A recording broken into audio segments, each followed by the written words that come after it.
What's up, everybody? I just realized I never really went over my pump carb system.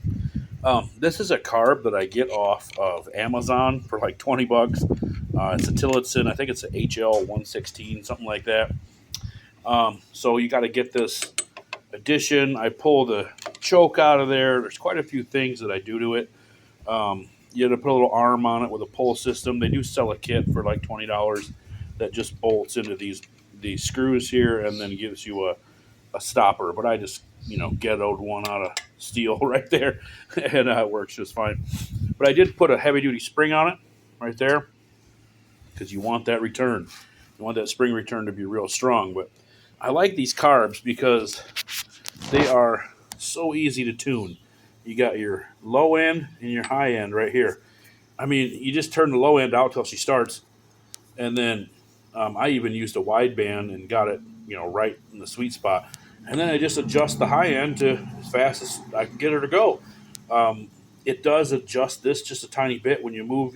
They all work together. But I mean, you don't have to stop. You don't have to pull the frickin' carb apart, get covered in gasoline, all that garbage.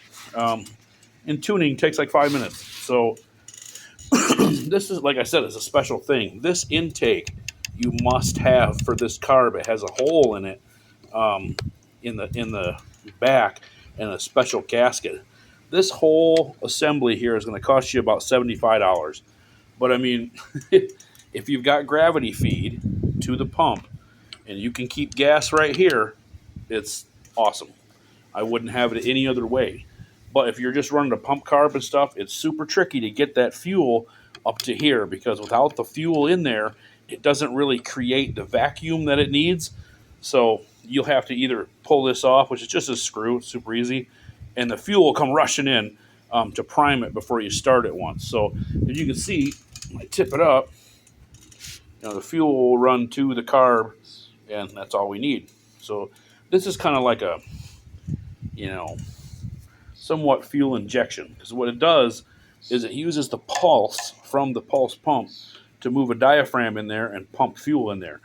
You cannot run this without a pulse pump. It will not pulse without a pulse pump. There's only one inlet. So, but I did have to, do some jimmy rigging down here to get this lever working. But like I said, I do make some little levers of my own that are longer. Excuse me. And they do sell a cable stopper kit for it.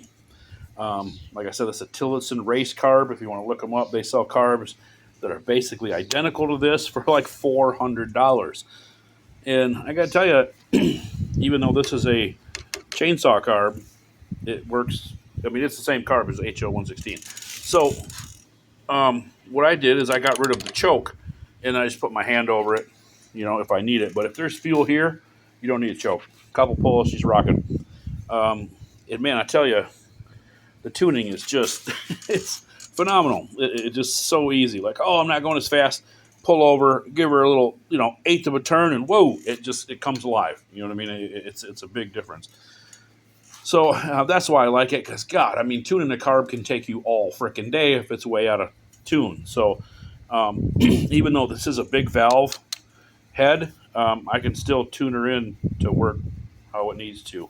It'll just suck more air. So, because I believe this is a equivalent to like a 24, something like that. So that's my setup for my pump carb.